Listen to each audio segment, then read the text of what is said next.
Siap, teman-teman semua. Eh, Sembari kita menunggu rekan-rekan kita yang lainnya, terima kasih. Mungkin boleh mau sapa-sapa terlebih dahulu, kira-kira lagi pada join Zoom dari mana nih asalnya? Apakah ada yang dari Bekasi? Kebetulan saya lagi Zoom dari Bekasi. Cuacanya lagi sangat cerah di Bekasi, lagi nggak hujan. Ada yang mungkin dari Jakarta, dari Bogor, atau mungkin di luar dari Jabodetabek? Apakah ada yang dari teman-teman di luar Sumatera atau Jawa Barat? Ada yang dari Jogja. Oke, dari Pangkal Pinang. Baik, ada dari Madiun, Surabaya, Bandung. Wah, ini sangat beragam ya. Sepertinya dari Sabang sampai Merauke juga sedang mengikuti webinar ini di siang hari ini. Baik, terima kasih. Semoga Bapak, Ibu, dan teman-teman semua berada dalam keadaan sehat dan bisa menyimak dan mengikuti webinar ini hingga akhir acara. Baik, selanjutnya, untuk gambaran singkat, sebenarnya Lestari Talks ini apa sih? Jadi Lestari Talks ini merupakan program rutin yang diselenggarakan oleh Lestari Foundation, yang mana ini sebagai ruang berbagi dan diskusi seputar isu pendidikan, lingkungan, dan juga keberlanjutan. Pada siang hari ini, kita mengangkat tema menilik dunia TJSL di industri penerbangan. Terus bagaimana kita mau melihat apa saja praktik baik, tantangan, dan juga peluang yang menciptakan dampak yang lebih luas. Nah, kira-kira dari teman-teman di sini semua, apakah sudah familiar dengan industri penerbangan di Indonesia? Apakah ada yang mungkin baru pertama kali mendengar API, baru pertama kali mendengar Garuda Indonesia, atau pertama kali mendengar Airnav? Ada nggak? Atau mungkin semuanya sudah pernah dengar, sudah familiar dengan nama-nama yang tadi disebutkan?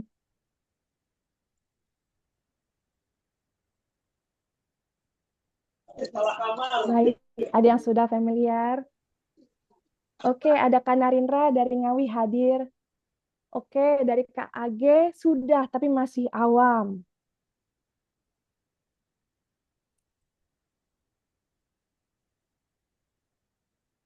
Baik, ada yang baru dengar. Oke. Nah, mungkin teman-teman sudah mengetahui ya dari poster yang telah teman-teman peroleh gitu ya. Siapa aja sih sebenarnya narasumber kita yang akan memberikan pemaparan materi pada siang hari ini? Jadi, yang pertama, nantinya kita akan mendengarkan pemaparan dari narasumber-narasumber yang merupakan praktisi di industri penerbangan. Yang pertama, sembari kita sapa para narasumber kita yang telah bergabung bersama kita di siang hari ini. Pertama, ada Pak Anjang Krisnawala selaku CSR Strategy Division Head dari Angkasa Pura Indonesia atau yang kerap disapa dengan Injone Airport. Nah, oke, mungkin izin. Halo, selamat siang Pak Anjang. Apakah suara saya terdengar? Ya, selamat siang, Mbak Neva. Suara saya Baik, terdengar ya? Bagus ya? terdengar jelas Pak. Baik, terima kasih. Baik, selamat bergabung Pak Anjang. Oke, selanjutnya yang kedua, narasumber kita yang kedua adalah Ibu Marta Listiarini selaku manajer Evaluation and Performance TJSL di Garuda Indonesia. Selamat siang Ibu Marta. Selamat siang, Kak Neva dan teman-teman semua.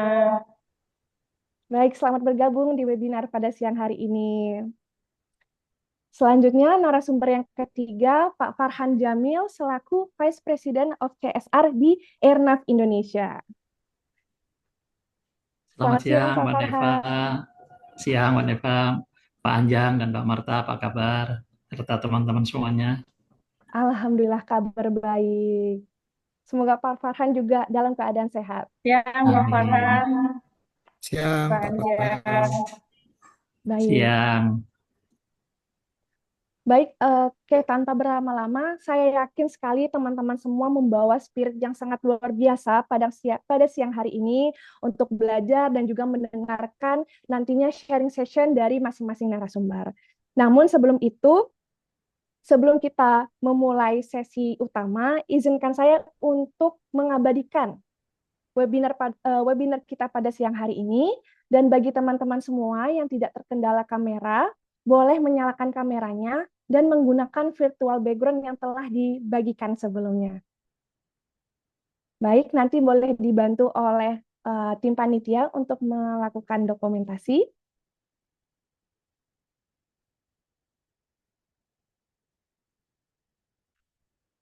Dipersilakan.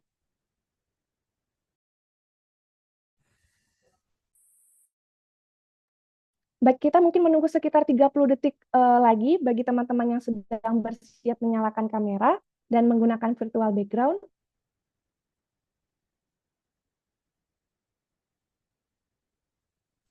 Oke, untuk slide pertama,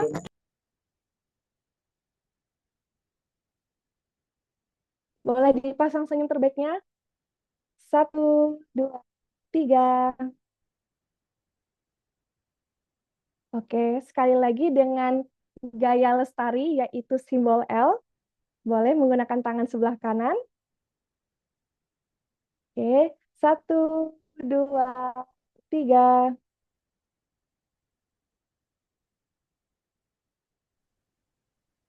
Oke, sudah.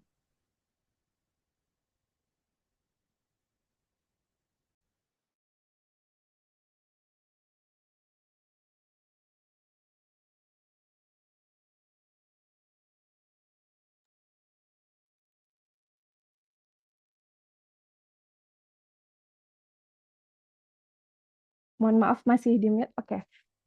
Izin teman-teman semua, sebelum kita masuk ke sesi utama, izinkan saya untuk menyampaikan beberapa ketentuan. Pertama, webinar ini direkam untuk keperluan dokumentasi. Kemudian, sesi tanya jawab akan dibuka di akhir diskusi.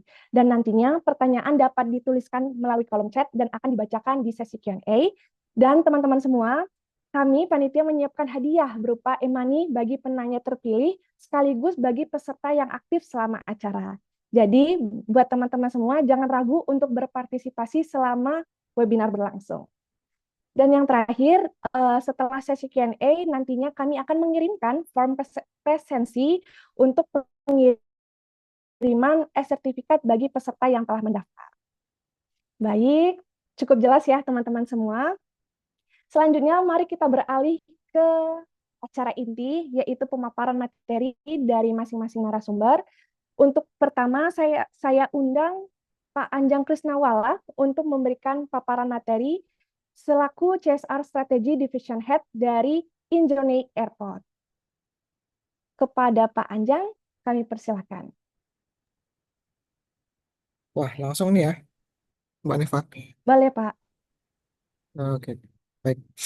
Baik, terima kasih yang Mbak Neva ya sebagai moderator pada kesempatan kali ini yang sudah memberikan waktunya untuk kami menyampaikan materi terkait Sky to Society yang sudah diundang oleh Lestari Foundation.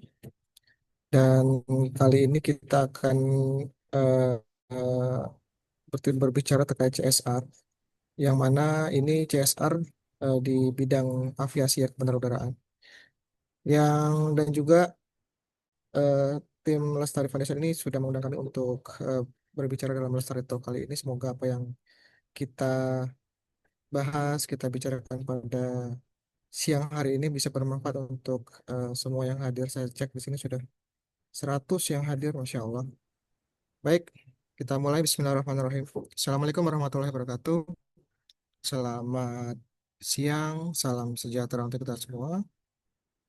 Baik, perkenalkan, saya Anjang Krisnawala. Kebetulan saya saat ini sudah diamanahkan di Angkasa Pura Indonesia itu sebagai CSR Strategy Division Head yang eh, mengamanahi untuk kegiatan CSR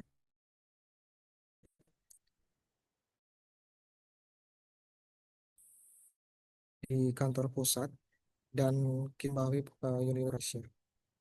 Pada kesempatan kali ini, eh, saya coba ingin berbagi perspektif ya dan pengalaman kami di Angkasa Pura Indonesia dalam mengembangkan suatu keamanan masyarakat di sekitar Jika bandara. dijatin.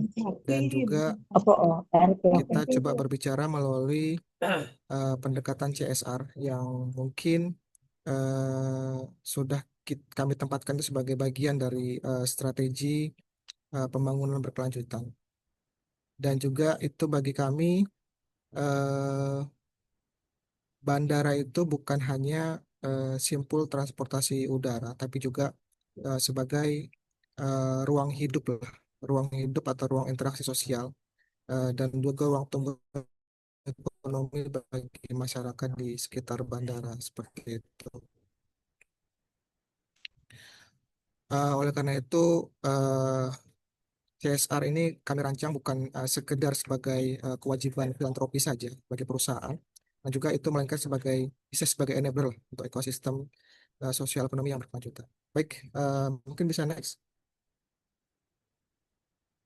Baik, mungkin sebelum masuk ke apa itu CSR dan bagaimana kami menjalankannya, mungkin yang hadir pada kesempatan kali ini tidak semuanya itu memahami perusahaan Angkasa Pura Indonesia ya atau Incheon Airport, sehingga agar bisa lebih mendalam, lebih mengenal lagi bagaimana ini Angkasa Pura ini bisa bekerja dan arahnya kemana saja dan CSR seperti apa, sehingga mungkin perlu juga saya memperkenalkan profil Angkasa Pura ini kepada para hadirin sekalian, yang mana Angkasa Pura Indonesia ini adalah suatu perusahaan jasa di bidang kebandarudaraan yang mengelola bandara-bandara yang ada di Indonesia. Dan sebagai visinya yaitu menjadi penghubung dunia yang lebih dari sekedar operator bandara udara dengan keunggulan layanan yang menampilkan kerahmatan Tuhan khas Indonesia. Jadi pasca merger kita di tahun 2024 antara Angkasa Pura II dan Angkasa Pura I, kita saat ini menjadi Angkasa Pura Indonesia yang untuk bisnis, nama bisnisnya itu kita menggunakan Injourney Airports karena kita masih member daripada Injourney Holding yang memang itu adalah BUMN holding kita. Dan itu juga kita itu bergerak di bidang kebandaran dan pengelolaan itu saat ini ada di 37 bandara yang tersebar di seluruh Indonesia. Next.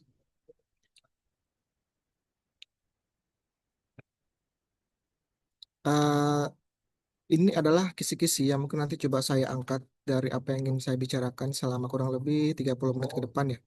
Yang mungkin Bapak-Bapak Ibu sekalian bisa melihat di sini ada 6 highlight yang mungkin akan coba saya angkat dan satu persatu nanti kita akan coba bahas. Next.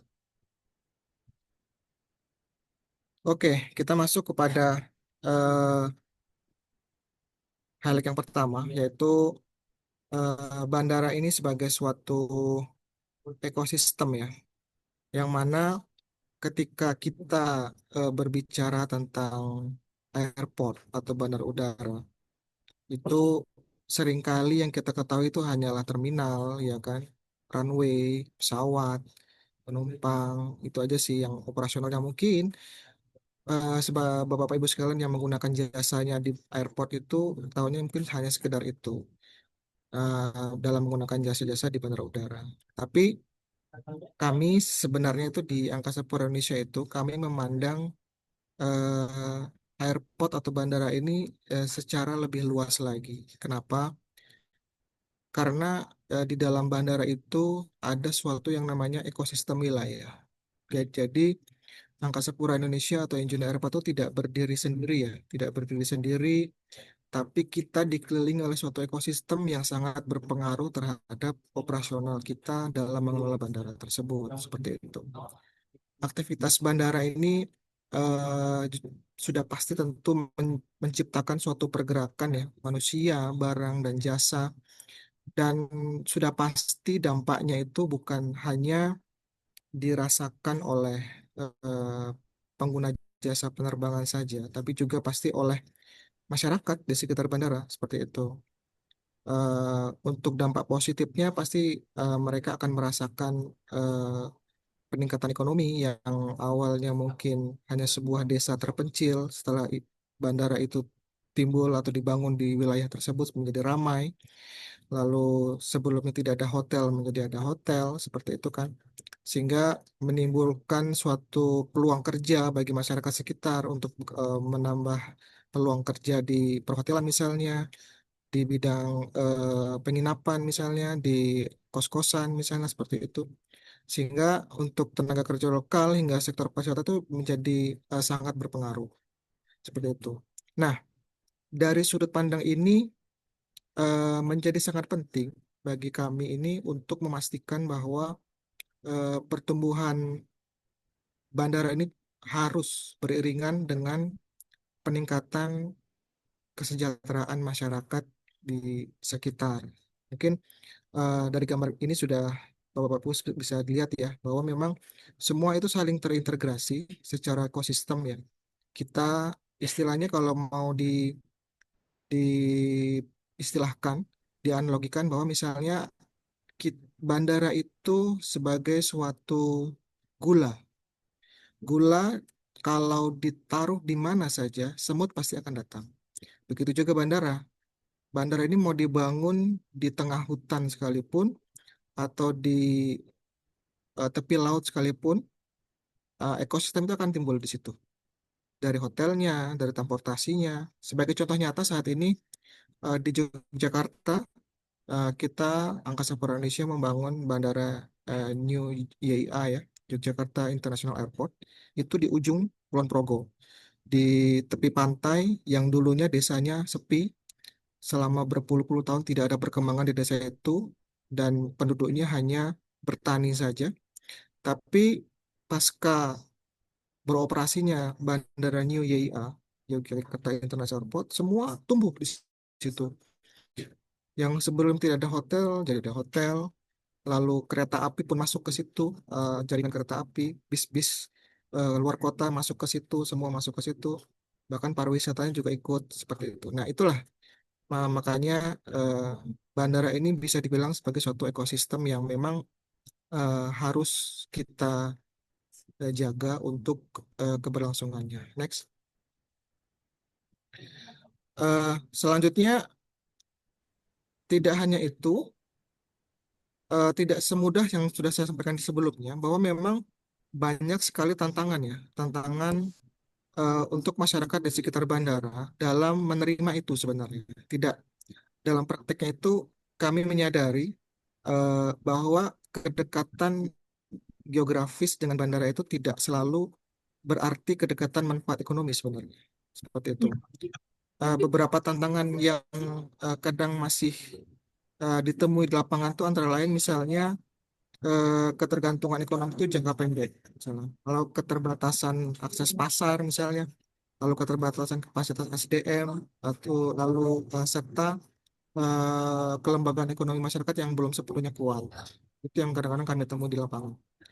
Nah, kondisi ini menjadi refleksi sebenarnya bagi kami bahwa pembangunan infrastruktur besar seperti bandara ini harus atau perlu diiringi eh, dengan intervensi sosial yang terencana agar manfaatnya itu dapat dirasakan secara lebih merata dan berkelanjutan. Nah, intervensi sosial inilah fungsi CSR ini yang nantinya akan masuk ke situ. Dan itu semua harus terencana dengan baik. Nah, dari ketergantungan ekonomi ini, eh, karena masyarakat di sekitar itu sangat bergantung pada bandara, sehingga mereka eh, hanya berpikir sesaat saja gitu untuk dalam mereka meraup meraup keuntungan dan nafkah di sana di sekitar bandara seperti itu. Dan juga eh, akses produk tuh untuk akses pasar juga menjadi terbatas di sana, sehingga produk-produk lokal itu tuh kadang-kadang itu tidak bisa keluar seperti itu.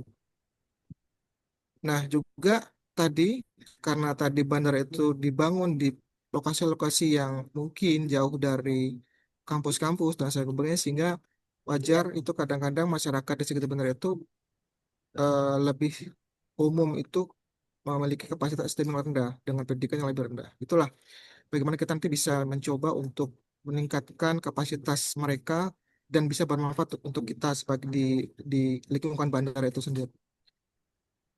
Dan secara umum memang masih ada ya untuk kesenjangan manfaat pembangunan itu di sekitar bandara. Karena memang eh, kami di Angkasa Pura Indonesia itu memang dalam pembangunan bandara itu ekosistem tadi yang meliputinya itu adalah eh,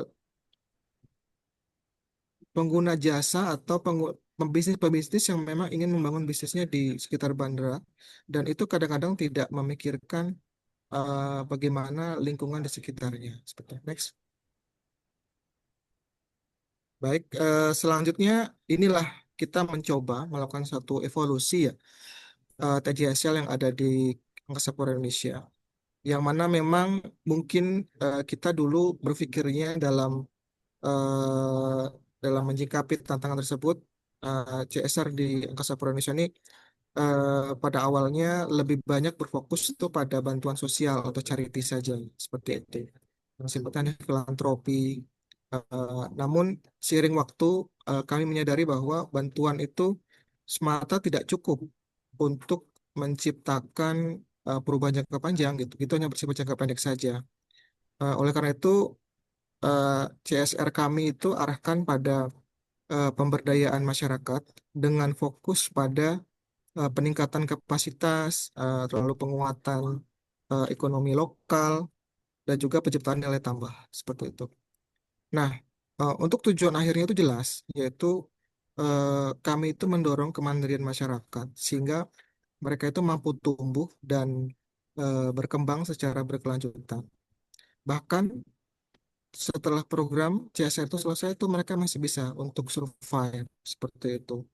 Seperti yang dilihat di layar, Bapak Ibu sekalian, memang rata-rata eh, fungsi CSR itu yang memang memiliki anggaran untuk disalurkan, kalau memang tidak mau berpikir secara strategik, mungkin ya hanya sekedar charity saja gitu. Ada masjid, ada gereja, mungkin ada yayasan yang memasukkan proposalnya ke bandara untuk dibantu, ya udah kita bantu. Hanya sekedar untuk menghabiskan anggaran saja. Tapi itu hanya eh, oke lah, masjid itu terbangun di sekitar bandara, gereja itu terbangun dengan bagus di sekitar bandara.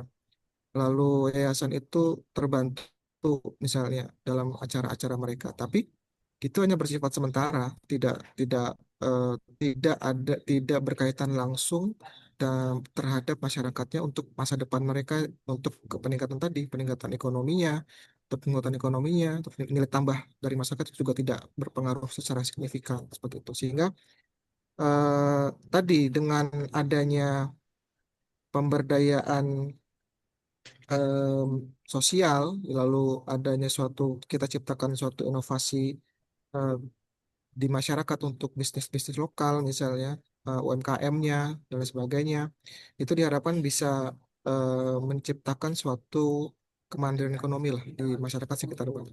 Next.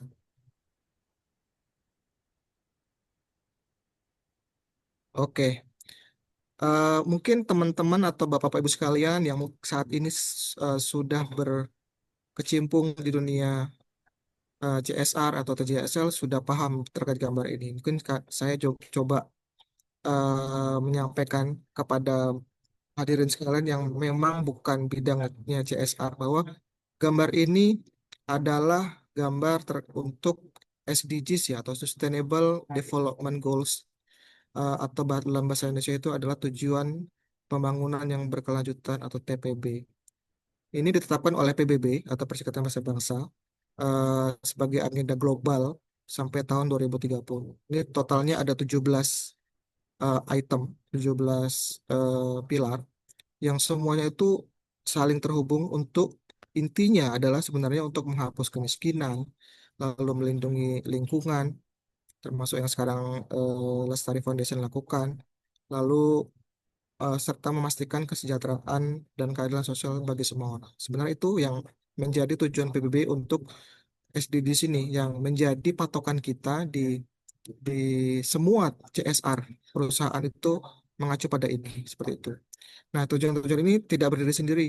Eh, Kemajuan satu tujuan itu akan mendukung tujuan yang lainnya juga, sama seperti itu, saling berkaitan. Oke, coba kita masuk ke dalam apa yang sudah API lakukan CSR terkait di sini. Nah, ini adalah framework ya, framework formulasi program TJSL kita di Angkasa Pura Indonesia. Ini cara bacanya ialah dari atas ke bawah, dari kiri atas ke bawah. Jadi mulai dari kiri atas, tadi kita merangkum semua ya. Untuk ini dasarnya adalah dari tahapannya adalah dari strategic situation analysis, lalu turun ke strategic formulation seperti apa, lalu menjadi strategic implementation, dan akhirnya menjadi strategic evaluation dan control seperti apa. Nah, untuk strategic situation analysisnya, kita meramu semua ya. Untuk key driver for CSR itu kita ramu semua, termasuk dari SDGs tadi, termasuk Asta Cita Presiden juga kita coba rangkum. Lalu dari ISO 26000 kita lihat di situ apa-apa saja yang menjadi key driver kita yang bisa kita lakukan sebagai dasar. Nah, itu kita align-kan dengan corporate strategi kita. Apa sih yang corporate strategi itu mau untuk yang mengarah kepada CSR itu seperti apa? Sehingga timbullah suatu strategic formulation yang kita tetapkan di internal Angkasa Pura Indonesia itu meliputi 7 pilar, yaitu speed up, uplift, scale up, transform, assuring good CSR, intensifying strong impact CSR, sama nurturing digitalization CSR proses. Itulah semua itu berkaitan, bahkan untuk yang 4 pilar sendiri, yang itu adalah pilar utamanya, itu semua mengacu dan berkaitan langsung dengan SDGs tadi. Untuk strategic implementation-nya, kita implementasi strateginya kita harus meliputi dalam perencanaannya yang lebih eh, perencanaan yang lebih bagus, itu kan breakdown pekerjaannya juga kita harus susun dengan lebih baik. Itu meliputi juga timeline, KPI, dan risiko anggaran juga kita harus pikirkan. Seperti itu agar semuanya itu apa yang kita lakukan di Angkasa Pura Indonesia itu bisa lebih terstruktur, lalu efektif pada kepatuhan terhadap GCG. Seperti itu. Sampai akhirnya semua kegiatan yang kita lakukan itu harus kita lakukan review secara berkala untuk evaluasinya. Oke, next. Nah, dari framework tadi, kalau kami tuangkan ke dalam suatu yang namanya Strategic House of TJSL Angkasa Pura Indonesia yang Journey Output, seperti ini bentuknya. Nah, kalau ini kita bacanya dari bawah nih. Kita bacanya dari bawah ke atas. Jadi, eh, dasar daripada sustain tadi, jadi yang tadi ada 7 pilar tadi, itu kalau kita jadikan satu, itu selaras dengan apa yang kita cita-citakan, yaitu adalah CSR yang sustain, yang berkelanjutan. Itu tetap berdasarkan pada asta cita, SDGs tadi, dan juga peraturan Menteri BUMN. Karena disitulah semua diatur, kami sebagai bagian dari BUMN itu harus mengikuti apa yang sudah diatur dan eh, diminta oleh BUMN untuk dalam pengelolaan CSR-nya. Nah, dari itu semua, akhirnya tadi yang sudah saya sebutkan di 7 pilar tadi, itu ber apa membentuk suatu kata sustain. Terakhir, naik ke atas itu membentuk suatu namanya suatu CSR yang efektif untuk dalam pengelolaan, yang pada akhirnya itu akan membantu atau mengarah kepada visi kita di Angkasa Pura Indonesia, yang mana visinya ialah to become a world-class airport operator, connecting global travelers with distinctive Indonesian hospitality. Itulah secara umum strategic host kita di Angkasa Pura Indonesia. Next. Oke, dari 7 tadi, kita coba masuk ke dalam 4 tadi yang menjadi pilar utama di dalam kita mengelola CSR yang ada di Angkasa Pura Indonesia, yaitu yang pertama speed up, yaitu percepatan peningkatan kualitas pendidikan dan kesehatan untuk memperkuat kualitas sumber daya manusia. Nah, inilah kita setiap tahun selalu berpikir bagaimana kita melakukan percepatan terhadap beberapa pilar-pilar ini, yaitu untuk pendidikan, pendidikan, kesehatan, dan semua program-program kita itu nanti akan mengarah ke sana, ya, seperti itu. Lalu untuk upliftnya itu berarti kita peningkatan kemandirian pangan, energi, air, dan pengembangan ekonomi hijau dan biru serta menyelaraskan kehidupan yang harmonis dengan lingkungan alam dan dan budaya. Ini juga harus kita selaraskan. Kalau untuk scale up-nya, kita lebih mengarah kepada UMKM, yaitu meningkatkan skala UMKM untuk menciptakan lapangan kerja berkualitas, mengembangkan industri kreatif, serta mendorong kewirausahaan. Untuk transform, itu lebih kepada perubahan sosial kemasyarakatan dengan membangun dari desa dan dari bawah untuk pemerataan ekonomi. Dan ini sudah menjadi program kita ke depan untuk melakukan perubahan-perubahan ini dari speed up sampai dengan transform. Next. Inilah contoh program kita di 2005, banyak sekali, yang semua itu mengacu pada tadi.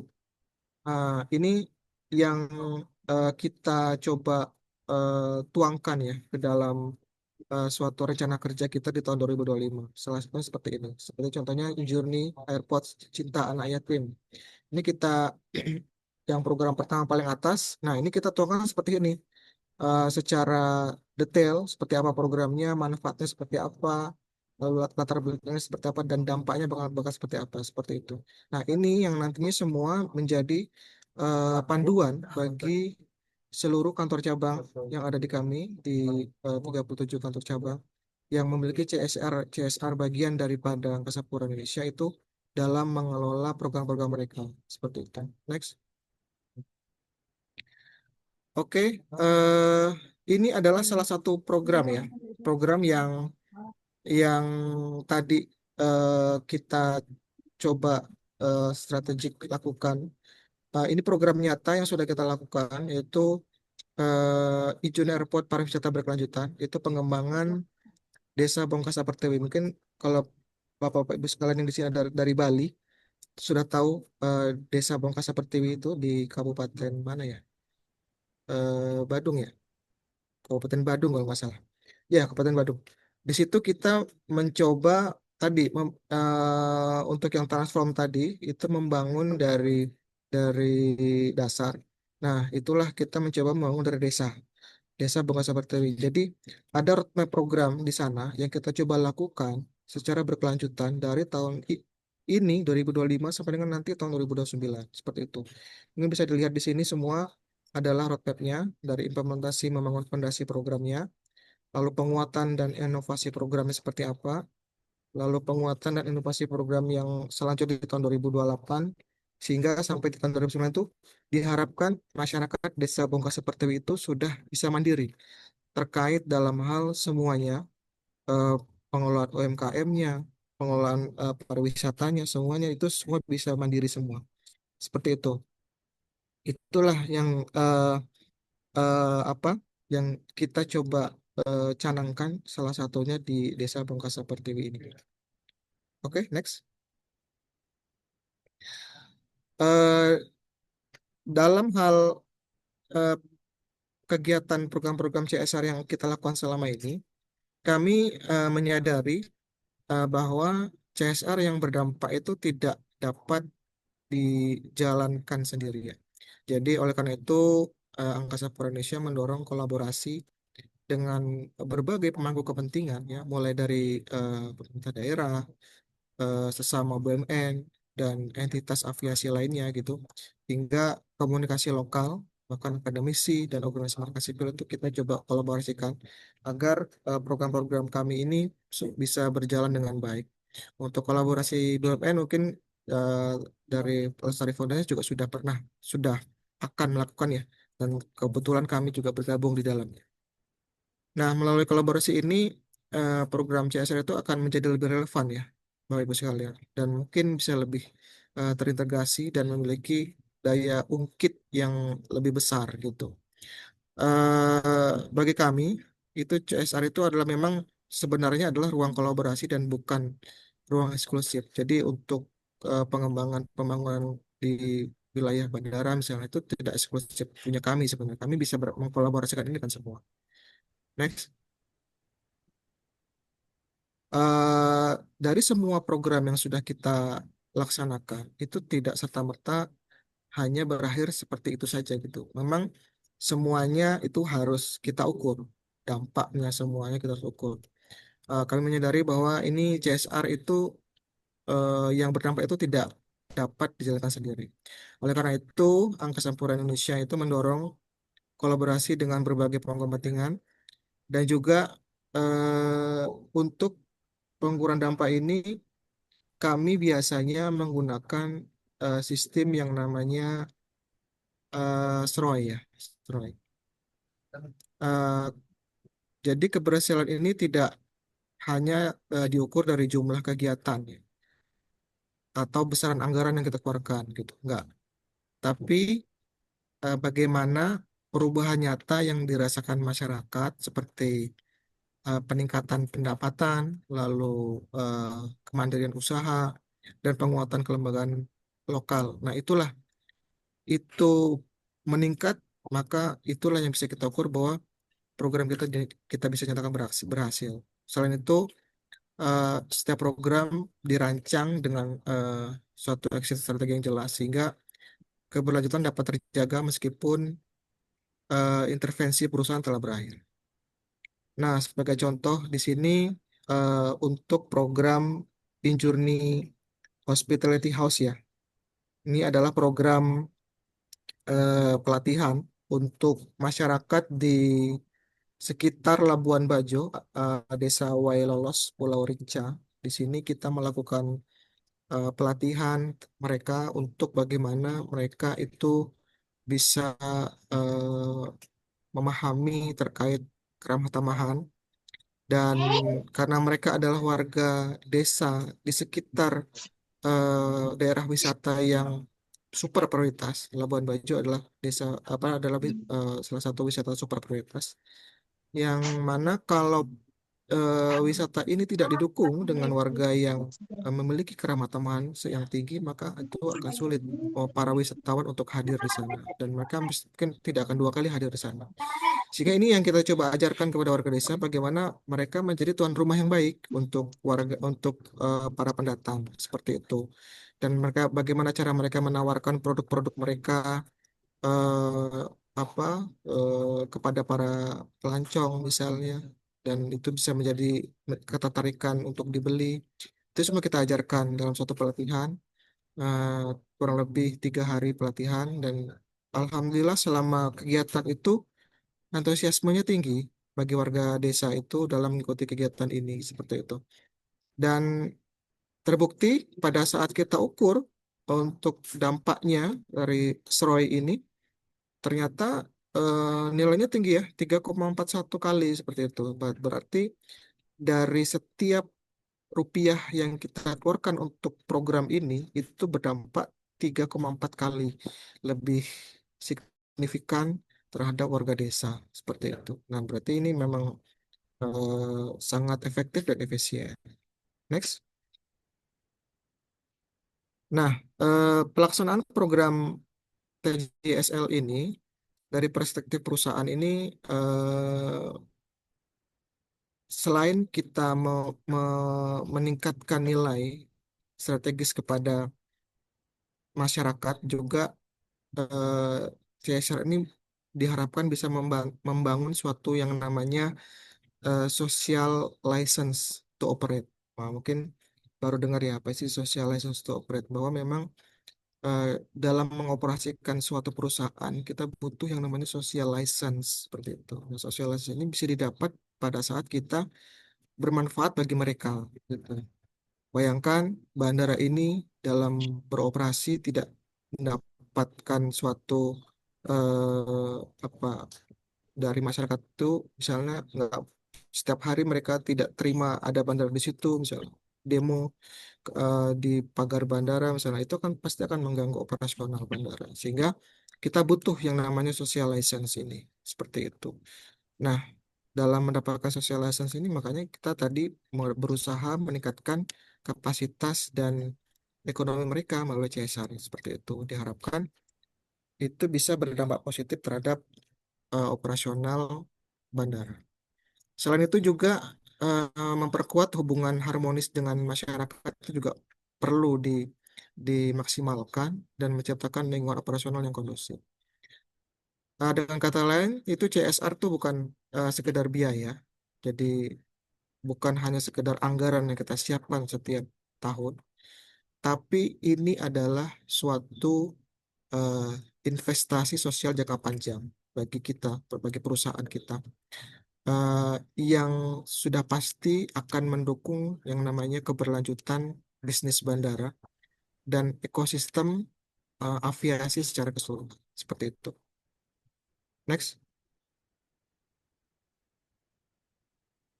Oke, sebagai penutup mungkin eh, kami meyakini bahwa bandara ini memiliki peran yang strategis, bukan hanya dalam hal konektivitas udara saja, tapi juga dalam pembangunan sosial dan ekonomi wilayah. Nah, melalui CSR yang berorientasi pada kemandirian, Angkasa Pura Indonesia ini berkomitmen untuk memastikan bahwa pertumbuhan bandara itu berjalan seiring dengan pertumbuhan masyarakat di sekitarnya. Dari bandara untuk masyarakat dan bersama masyarakat menuju keberlanjutan. Baik, terima kasih atas pertanyaan Bapak Ibu sekalian. Wabillahi taufiq wal hidayah. Wassalamualaikum warahmatullahi wabarakatuh. Waalaikumsalam warahmatullahi wabarakatuh. Terima kasih banyak Pak Anjang atas pemaparan materinya. Boleh teman-teman kita berikan reaction? Wah, menarik sekali pemaparan dari Pak Anjang selaku CSR Strategi Division Head dari Angkasa Pura Indonesia atau yang dikenal Injornik Airport. Mungkin teman-teman yang sudah pernah ke bandara pernah melihat ya trademark Injornik Airport begitu ya di bandara. Nah, inilah salah satu inisiatif-inisiatif yang tadi telah dipaparkan oleh Pak Anjang terkait apa saja program-program yang telah dilakukan dalam memberdayakan komunitas sosial di lingkungan bandara. Nah, menarik banget. Tadi juga sempat saya highlight di awal-awal bahwa bandara itu bukan hanya simpul transportasi udara, tetapi juga ruang hidup dan juga ruang tumbuh ekonomi di sekitar bandara. Wah, menarik sekali. Dan juga tadi analogi yang digunakan oleh Pak Anjang terkait bandara itu seperti gula. Dimanapun berada akan selalu ada aktivitas ekonomi di sana. Dan bandara itu merupakan ekosistem yang harus dijaga untuk keberlangsungan masyarakat. Wah, menarik sekali. Nah, pastinya teman-teman semua punya banyak pertanyaan nih untuk Pak Anjang terkait apa aja aktivitas-aktivitas lain yang dilakukan oleh Injornik Airport. Teman-teman boleh menuliskan pertanyaan di kolom chat. Dan saya ingin mengucapkan selamat datang bagi teman-teman yang baru bergabung. Sekarang jumlah peserta yang telah mengikuti webinar ini mencapai 149 orang. Dan selanjutnya kita akan move on ke pemaparan selanjutnya. Nah, tadi dari Pak Anjang kita telah mendengarkan tentang bagaimana program-program tanggung jawab sosial di lingkungan bandara. Nah, selanjutnya kita mari dengarkan pemaparan dari salah satu maskapai terbaik di Indonesia, yaitu Garuda Indonesia. Nah, izin selanjutnya saya undang Ibu Marta untuk bergabung. Apakah Ibu Marta sudah bergabung bersama kita di sini? Halo, selamat siang Ibu Marta. Selamat siang, Kak Neva. Baik, sepertinya teman-teman juga sudah tidak sabar mendengarkan pemaparan dari Ibu Marta. Tanpa berlama-lama, waktu dan layar kami persilakan. Silakan, Baterainya Bapak. habis.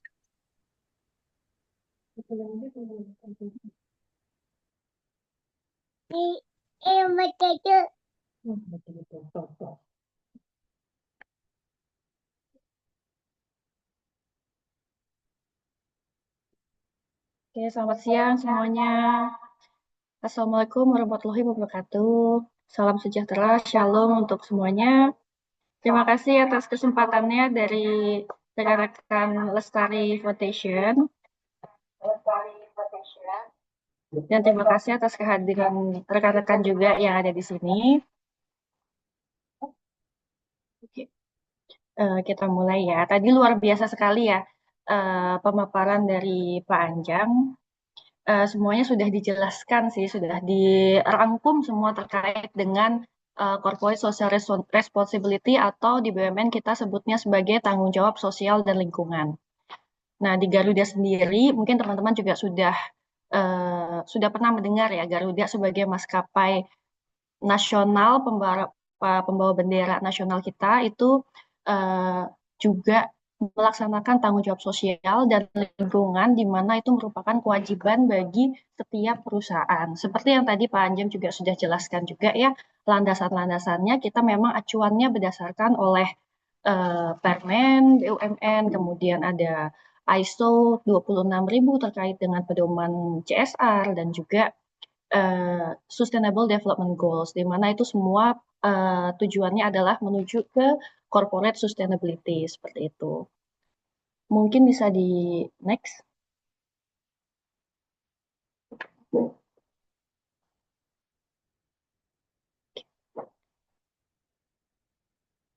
Oke, baik. Kalau untuk pemaparan dari Garuda Indonesia ini, mungkin saya izin dulu ya, karena tadi sudah dijelaskan oleh Pak Anjang terkait konsep-konsepnya seperti apa terkait dengan TJSL yang memang secara garis besar memang sama ya kami di BUMN juga, sehingga di sini dari kami lebih menjelaskan terkait dengan program-program inisiatif kami ataupun fokus kami dari Garuda Indonesia terhadap tanggung jawab sosial dan lingkungan, di mana kami berfokus pada pendidikan, termasuk dengan budaya dan ekonomi lokal. Tak hanya itu, kami juga berfokus kepada program-program lingkungan karena seperti yang kita tahu bahwa tanggung jawab sosial dan lingkungan itu kita mengacu pada bisnis perusahaan juga, di mana maskapai sebagai perusahaan penerbangan itu jejaknya itu apa sih? Maksudnya adalah apa yang kita hasilkan dari bisnis kami itu adalah jejak karbon ya, di mana itu kan apa yang kita harus pertanggungjawabkan adalah dari sisi lingkungannya seperti itu. Dan hal ini juga sejalan dengan visi dan misi perusahaan, di mana goals kita adalah menjadi Green Airlines seperti itu. Oke. Oh, ini sudah di next. Oke, terima kasih ya Mas. Kemudian di sini program-program sosial maskapai nasional untuk pendidikan, budaya, dan ekonomi lokal. Itu seperti contohnya adalah Garuda Indonesia Mengajar, kemudian ada beasiswa airline bisnis, kemudian dukungan pelestarian budaya, dan pemberdayaan UMKM lokal. Seperti itu. Mungkin bisa dilanjutkan, Mas? Oke, lanjut aja. Nah, di sini ada Garuda Indonesia Mengajar. Oke. Kenapa sih harus ada Garuda Indonesia Mengajar?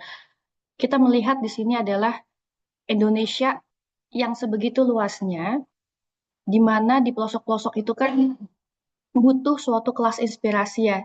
Ditambah dengan Garuda ini memiliki 3 profesi, yaitu ada pilot, ada penerbang, itu yang kedua ada flight attendant, dan juga ada pegawai darat yang mana memiliki beberapa unit-unit yang memang seperti maintenance dan juga dapat menginspirasi rekan-rekan kita atau anak-anak di pelosok-pelosok untuk bisa bermimpi. Tak hanya itu juga, dari sini kita melihat juga ada inisiatif relawan mengajar, sehingga program ini tuh tidak hanya berfokus pada transfer ilmu pengetahuan aja, tapi juga pada peningkatan karakter dan wawasan kebangsaan siswa. Sehingga kita mengupayakan anak-anak ini untuk tetap bermimpi, mimpi setinggi langit, setinggi mungkin, sehingga bisa meningkatkan rasa ingin belajar mereka dan untuk mencapai cita-citanya seperti itu.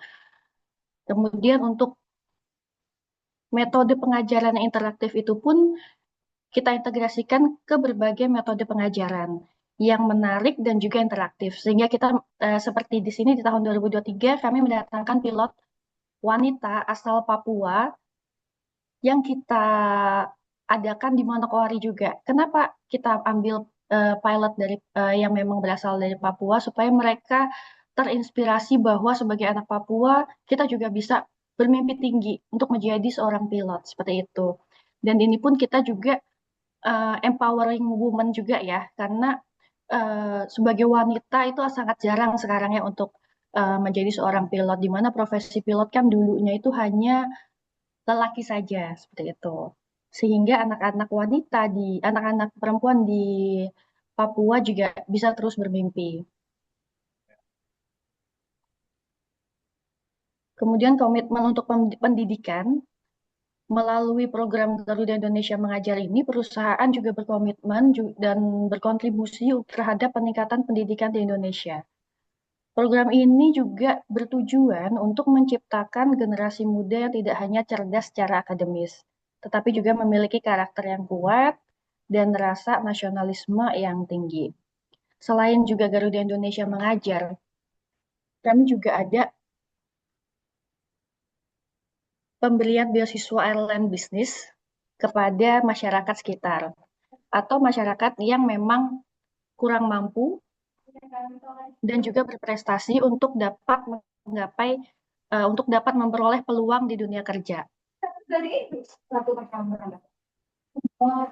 Aku nggak ngerti ya kalau kayak gitu.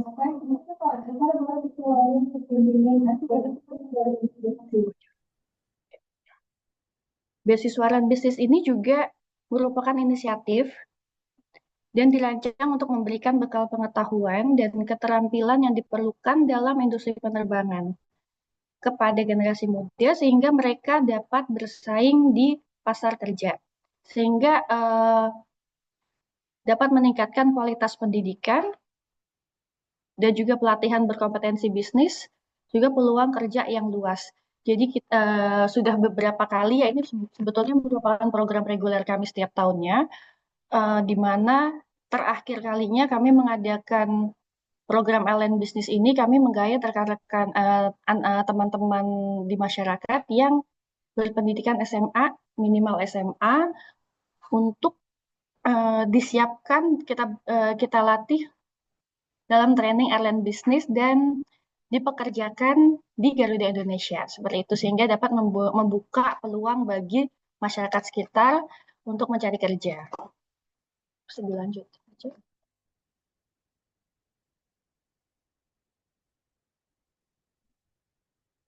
Selain dari pendidikan, kami juga berfokus terhadap pelestarian budaya. Salah satunya di tahun ini kami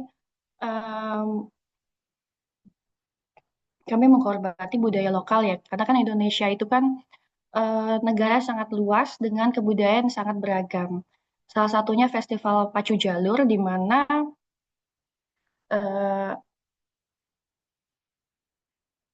kami dapat meningkatkan kunjungan wisatawan di situ melalui pemasaran dan promosi terkait dengan Festival Pacu Jalur ini. Seperti yang rekan-rekan ketahui juga bahwa sempat viral ya.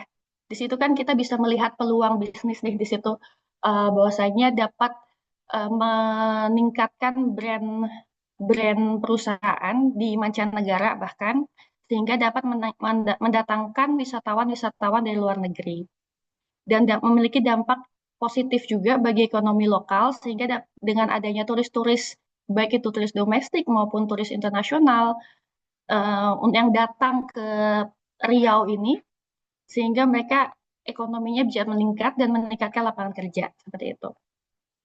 Lanjut aja. Tak hanya itu, dari Garuda Indonesia juga sangat peduli terhadap pemberdayaan UMKM disabilitas, di mana kami sempat melakukan pelatihan bersama dengan komunitas-komunitas disabilitas, melakukan pelatihan soft skill dan juga hard skill, dan setelahnya kami menilai dari beberapa rekan-rekan yang mengikuti pelatihan ini untuk kami berikan bantuan modal usaha. Dan ini cukup baik ya, dan sangat baik bahkan programnya, dan yang kami lihat di sini adalah ternyata masyarakat disabilitas itu pun memiliki effort yang cukup tinggi untuk meningkatkan ekonomi mereka. Oke, next aja. Bisa. Oke. Dalam pengembangan UMK atau usaha mikro dan kecil, kami juga memberikan dukungan usaha mikro dan kecil melalui pameran-pameran, di mana setiap BUMN itu kan memiliki program UMK ya, atau pendanaan usaha kecil seperti itu dan mikro. Nah, di situ kami tidak hanya memberikan bantuan modal saja, namun juga kami kembangkan usahanya melalui keikutsertaan mereka di beberapa pameran di Indonesia. Adapun sempat juga kami dan beberapa BUMN lainnya sempat mengikut sertakan mitra binaan kami, yang kami sebut mitra binaan ya. Nah, itu di pameran di luar negeri. Seperti itu supaya meningkatkan pasaran mereka di kancah nasional ataupun internasional. Oke, next Mas. Nah, tak hanya itu, Garuda Indonesia juga melalui sales on board, kita juga mulai mengembangkan program-program kami untuk mitra binaan kami yang memiliki potensi ataupun memiliki produk yang sangat menjual dan sangat menarik untuk kami pasarkan melalui sales on board di pesawat ataupun di Garuda Shop. Ini kan juga suatu peluang ya untuk meningkatkan ancillary perusahaan melalui Garuda Shop sehingga masyarakat pun dapat mengetahui bahwa Garuda ini memiliki mitra binaan ternyata dan produknya itu sangat bagus, sangat kreatif dan sangat eksklusif. Jadi selain meningkatkan ancillary, kita juga meningkatkan perekonomian dari UMK binaan tersebut. Dan memang program ini sedang kami kaji ulang ya, sedang kami godok sehingga harapannya di kemudian hari kami bisa mengimplementasikan program ini dan tak hanya untuk mitra binaan kami, namun juga untuk UMKM lain yang memang masuk dalam kurasi.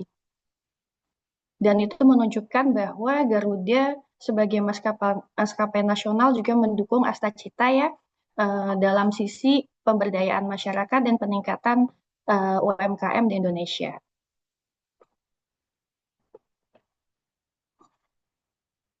Selain itu juga, kami mensinergikan program waste management kami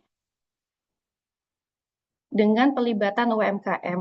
Ini merupakan program unggulan kami di mana terkait dengan lingkungan, itu tidak hanya kita menanam pohon saja, namun juga kita fokus terhadap waste management untuk saat ini. Kenapa waste management? Karena sebagai goals kami kan adalah menjadi green airline. Green Island itu untuk menurunkan net zero emission itu merupakan goals di tahun 2050. Nah, untuk mencapai goals itu kita ada 2 strategi, di mana yang pertama adalah mengurangi dampak operasional, yang kedua adalah memitigasi risiko yang sudah terjadi. Nah, di situ TJSL Garuda Indonesia berfokus kepada mitigasi risikonya. Salah satunya adalah penanaman pohon ataupun mangrove ataupun revitalisasi terumbu karang yang mana setelah beberapa tahun kemudian kami dapat mengklaim karbon tersebut sehingga itu dapat menurunkan emisi karbon dari karbon footprint yang kami hasilkan dari setiap penerbangan. Dan yang kedua, kami saat ini sedang meningkatkan program waste management kami. Salah satunya yang sudah kami laksanakan adalah yang pertama, recycle navigation bag menjadi ini adalah tas laptop ya, karena kan mengingat era globalisasi sekarang, era digitalisasi, di mana sebelumnya para penerbang itu ketika terbang itu mereka harus membawa navigation bag.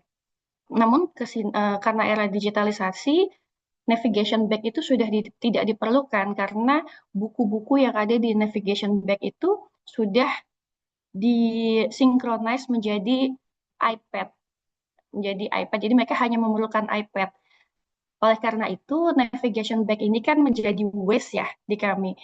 Nah, dari unit operation memiliki inisiatif untuk mengolah kembali navigation bag itu menjadi tas laptop yang lebih ekonomis dan juga memiliki value yang bisa dimanfaatkan lagi sampai sekarang.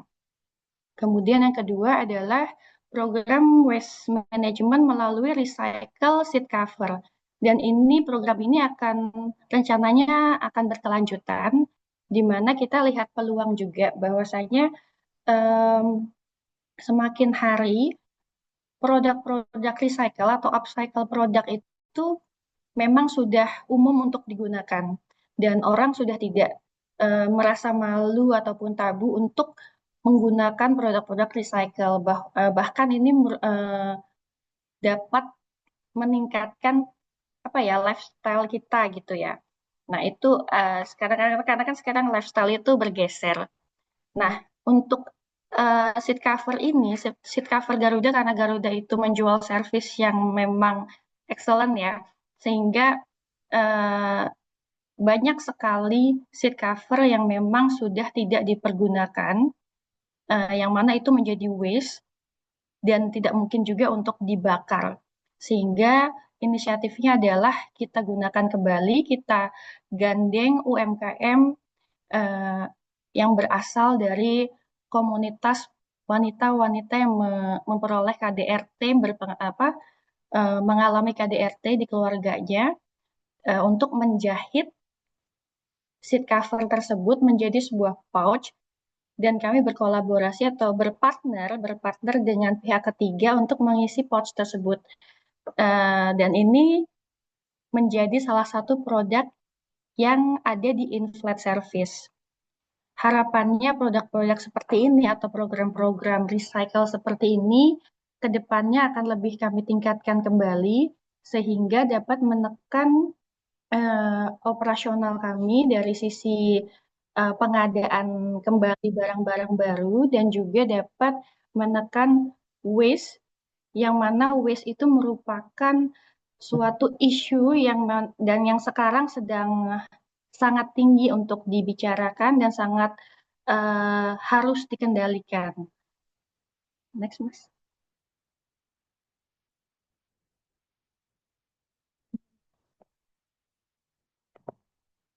Yang dapat kami simpulkan di sini, program tanggung jawab sosial yang dilaksanakan oleh Garuda memang bertujuan untuk meningkatkan kualitas hidup masyarakat serta menjaga kelestarian lingkungan.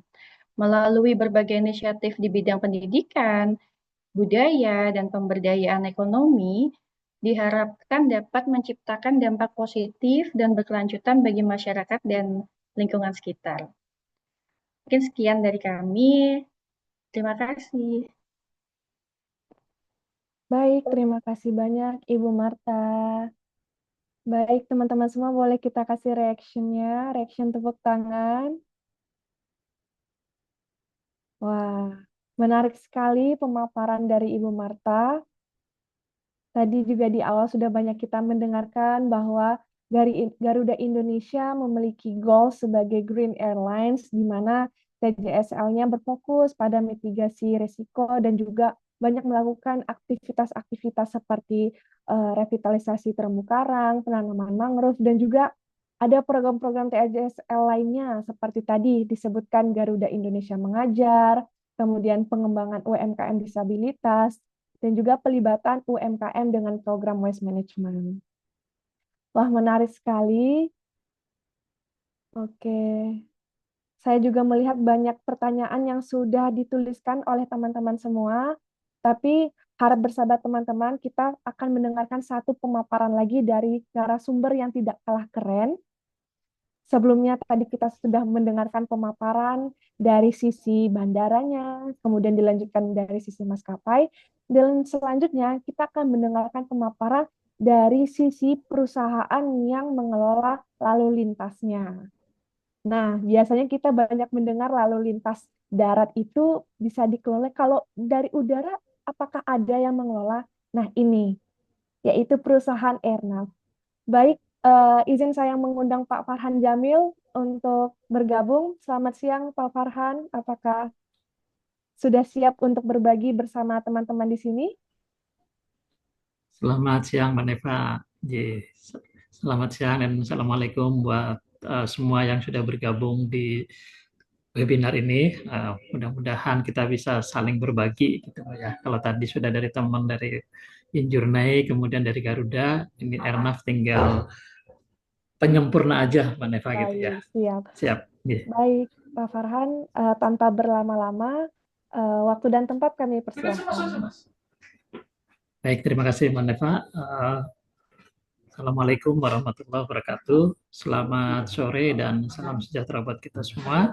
Pada kesempatan ini, kami dari Airnav Indonesia akan berbagi terkait dengan program DJSL Airnav Indonesia, dan kami mengutip ataupun mengangkat upaya pemberdayaan komunitas balon udara. Kenapa komunitas balon udara ini menjadi penting? Karena balon udara yang ada di langit Wonosobo maupun di Pekalongan ini adalah bukan balon udara yang biasa ataupun balon udara yang kecil, tapi dia merupakan balon udara yang besar, di mana pada event-event tertentu pada bulan Syawal khususnya itu menjadi suatu ajang tradisi yang diterbangkan oleh masyarakat baik di Wonosobo maupun di Pekalongan.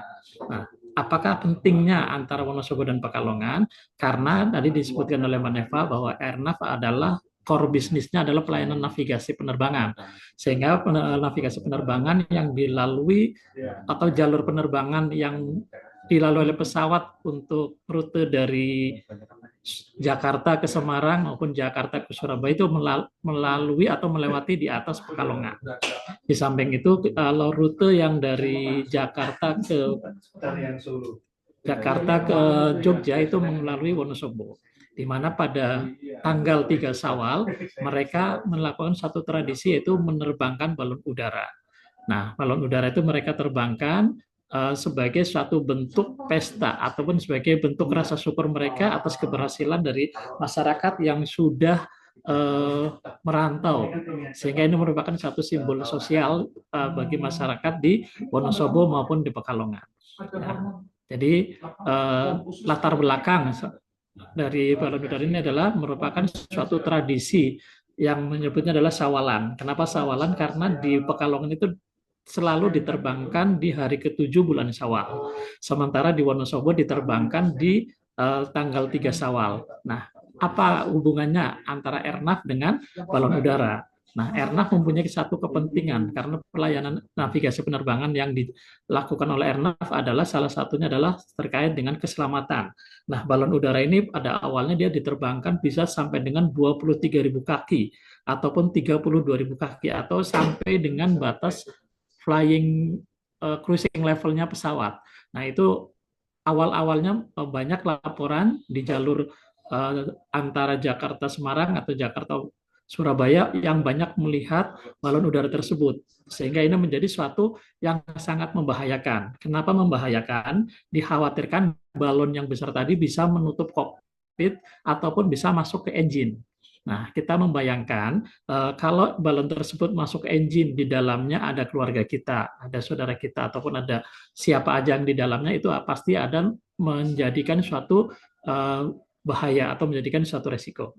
Nah, atas dasar itu maka kami dari Airnav Indonesia mempunyai program tanggung jawab sosial dengan tujuan adalah safety, tapi tidak menghilangkan suatu tradisi tersebut.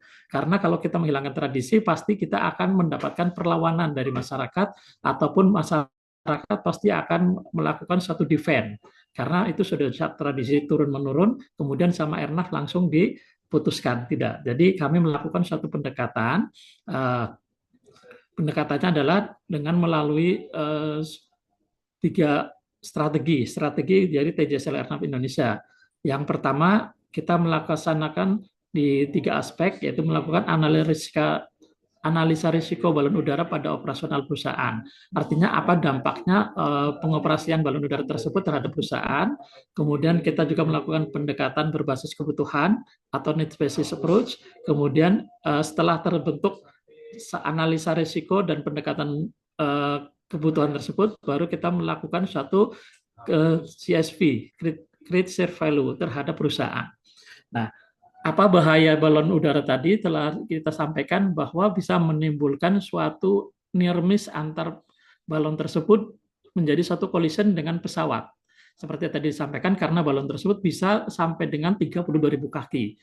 Kemudian balon udara tersebut juga bisa menimbulkan suatu abnormal traffic environment, artinya bisa melakukan suatu kejadian yang menimbulkan penambahan kerja bagi air traffic controller ataupun menambahkan stres pada pengatur lalu lintas udara.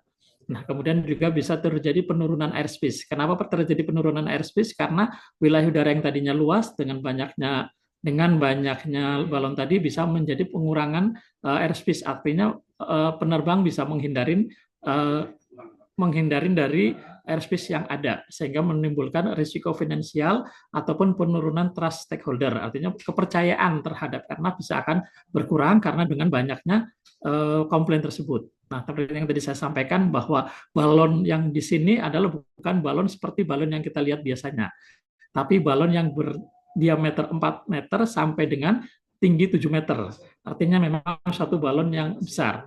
Mungkin dari peserta webinar ini pada tanggal 3 Syawal ataupun pada 7 Syawal bisa datang ke Wonosobo maupun ke Pekalongan untuk bisa menyaksikan bagaimana balon-balon tersebut diterbangkan.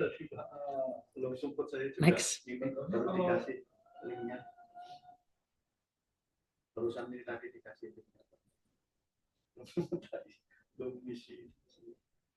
Oke. Kemudian pelaksanaan program TJSL terkait dengan balon udara itu kita dilaksanakan secara bertahap. Pada awalnya itu pada tahun 2017, di mana kita pada bulan Syawal selalu mendapatkan laporan dari penerbang bahwa adanya suatu benda asing yang ternyata benda asing tersebut adalah balon udara.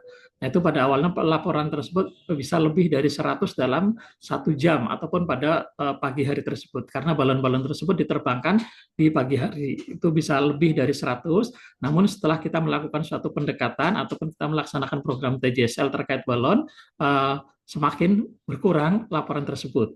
Adapun pelaksanaan ataupun periode ataupun suatu langkah-langkah yang dilakukan oleh Airnav Indonesia itu pada tahun 2017 sampai dengan 2018 kita melakukan suatu pendekatan kepada masyarakat secara persuasif. Artinya kita melakukan kampanye keselamatan penerbangan bahwa balon-balon udara yang mereka terbangkan di samping membahayakan kepada masyarakat juga membahayakan kepada penerbangan.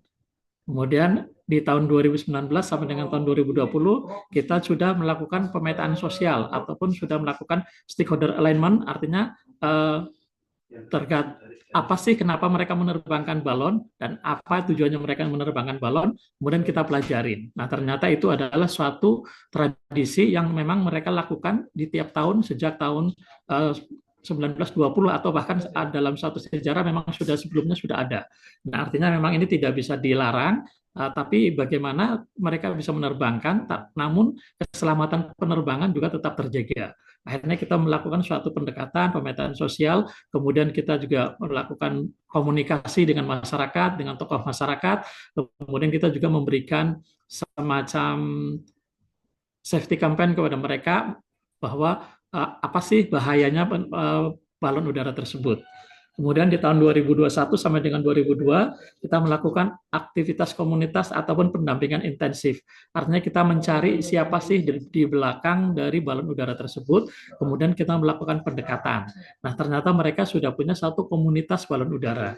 Nah, dari komunitas balon udara tersebut kita melakukan suatu pendekatan dan memberikan masukan, kemudian kita juga tidak hanya melarang, kita juga tidak hanya memberikan solusi yang lain, tapi juga kita merangkul mereka, kita melakukan suatu program tanggung jawab sosial, memberikan suatu bantuan, memberikan suatu program apa yang mereka butuhkan, sehingga mereka bisa mau mendengar, mereka bisa mengerti apa yang dimaksudkan oleh Airnav, namun tradisinya mereka tidak dihilangkan ataupun tidak disampingkan. Nah, setelah kita melakukan suatu aktivitas komunitas pendampingan, maka disimpulkan kalau tadi dari dari Injurnya mencatat ada 17 SDGs, kita melakukan suatu perumusan yang masuk ke dalam program TJSL terkait balon ini adalah di SDGs nomor 4, yaitu pendidikan bermutu, kemudian nomor 6, clean water and sanitation, kemudian SDGs nomor 8, yaitu satu pekerjaan yang layak dan pertumbuhan ekonomi, juga suatu SDGs nomor 12, yaitu konsumsi dan produksi yang berkesinambungan. Kemudian juga SDGs nomor 13, yaitu penanganan perubahan iklim. Nah, penanganan perubahan iklim karena SDGs itulah yang ada kaitannya dengan balon. Kemudian terkait dengan pilar-pilar yang terkait, yaitu ada pilar sosial, karena sosial tersebut karena memang balon udara itu menjadi suatu simbol sosial buat masyarakat di Pekalongan maupun masyarakat di Wonosobo. Kemudian pilar pembangunan ekonomi. Nah, dengan adanya balon udara, ternyata ekonomi pun bergerak karena pada saat festival balon udara tersebut banyak UMKM, kemudian banyak juga suatu proses produksi yang ternyata juga merupakan suatu siklus ekonomi. Kemudian pilar selanjutnya itu pilar terkait dengan pembangunan lingkungan. Nah, kita mengajak mereka untuk membangun lingkungan agar tradisi mereka tetap berjalan, namun keselamatan penerbangan juga dapat terjaga. Nah, setelah terbentuknya komunitas, kemudian terbentuknya pendampingan secara intensif, baru kami melakukan suatu pengembangan kapasitas, yaitu CSV dan keberlanjutannya. Kenapa CSV? Ternyata bahwa ini menjadi suatu great share value sendiri buat Airnav Indonesia setelah kami terjun melakukan suatu program TJSL kepada masyarakat di Wonosobo dan masyarakat di Pekalongan. Nah, ini fase-fase yang sudah kami lakukan, tadi sudah kami sampaikan, 2017 kami sampai dengan 2018 kami melakukan suatu pendekatan kepada masyarakat, dan kebetulan kami juga melakukannya jauh sebelum Syawal, artinya sebelum Ramadan kami juga sudah melakukan pendekatan ke masyarakat, agar masyarakat mengerti apa itu Airnav, kemudian masyarakat mengerti apa itu keselamatan, dan apa itu yang menjadi core bisnisnya Airnav. Nah, pada tahap awal pelaksanaan TJSL Airnav Indonesia, kami memberikan dukungan kepada masyarakat berupa logistik, dan kebetulan juga masih terkait dengan puasa, jadi kami turut ikut melakukan suatu terjun langsung kepada masyarakat, baik berupa buka puasa bersama, kemudian safari Ramadan kepada masyarakat, sambil memberikan safety campaign kepada masyarakat. Kemudian setelah sudah masyarakat mulai bisa menerima Airnav melalui program TJSL-nya di 2019 dan sampai dengan 2020, kami sudah melakukan forum koordinasi, jadi melakukan suatu komunitas dengan tadi masyarakat balon, kemudian dengan pemerintah, kemudian kita melakukan pendekatan kepada masyarakat yang bisa didengar, suatu tokoh yang bisa didengar oleh masyarakat. Nah, kebetulan di Pekalongan dan di Wonosobo ada beberapa tokoh yang memang didengar oleh masyarakat, sehingga kami melakukan pendekatan dan kami melakukan kolaborasi dengan tokoh-tokoh tersebut agar bisa menyampaikan kepada masyarakat akan bahayanya balon udara jika diterbangkan secara bebas atau secara liar. Dan tahun 2019 sampai dengan tahun 2020 ini sudah terbentuk satu kegiatan sosial keagamaan yang tadi saya sampaikan, kemudian juga sudah terbentuk komunitas balon udara.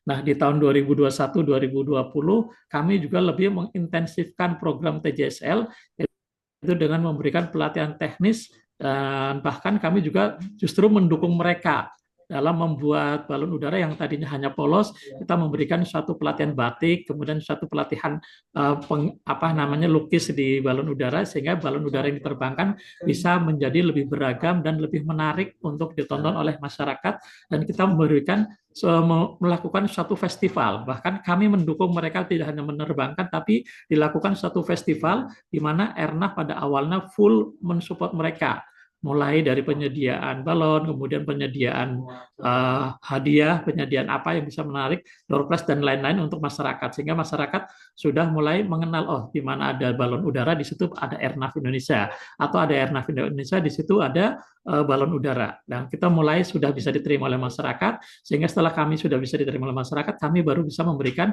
fase berikutnya, yaitu fase pengembangan kapasitas maupun memberikan satu edukatif kepada masyarakat. Nah, kami melakukan suatu pemberian program melihat kebutuhan dari masyarakat, yang potensi-potensi apa yang ada di masyarakat tersebut. Next.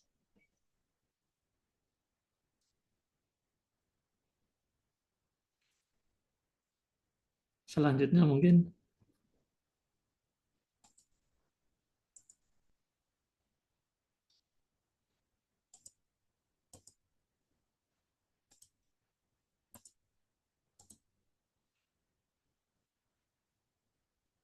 Nah, itu salah satu gambaran dari balon udara yang diterbangkan di saat bulan Syawal yang ada di Wonosobo.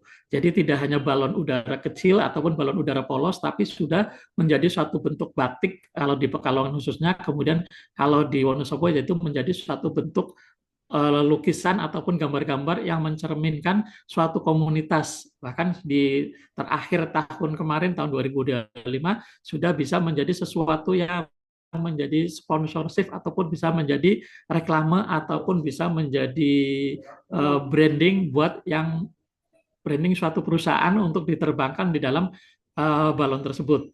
Seperti Airnav juga sudah memberikan satu balon tersendiri dengan logo Airnav atau bertuliskan Kampung Kasanah. Kasanah di sini kami menjadikan suatu brand bahwa Kampung Sadar Navigasi Airnav Indonesia di Wonosobo. Jadi Kasanah persepsinya orang menjadi suatu hal yang baik, namun di kami menjadi suatu kampung sadar navigasi Airnav Indonesia. Itu adanya di Wonosobo. Nah, kemudian apa sih yang sudah kami lakukan untuk menjadikan suatu masyarakat ini care dengan Airnav ataupun bisa mau mengikuti apa yang sudah kami inginkan atau kami harapkan. Itu kami juga sudah melakukan suatu program TJSL berupa pelatihan UMKM, berupa membatik, tadi saya sampaikan kepada untuk masyarakat untuk membatik jadi kain ataupun membatik di balon udaranya. Kemudian melakukan suatu integrated farming, di mana di Wonosobo tersebut sudah menjadi suatu daerah atau satu tempat ikon yang merupakan penghasil kocai. Jadi hanya ada di Wonosobo yang untuk penghasil sayur kocai yang dipakai untuk gorengan ya, untuk mendoan kalau orang Wonosobo bilang. Nah, itu adalah adanya di Wonosobo. Kemudian juga pelestarian seni budaya. Pelestarian seni budaya di sini adalah tadi balon juga menjadi suatu budaya yang sangat dipertahankan ataupun dilestarikan. Kemudian kami juga melakukan pengembangan desa wisata edukatif yang merupakan desa yang unik dan kreatif. Kenapa unik? Karena hanya ada di Wonosobo dan Pekalongan yang membuat balon dan bisa terbang.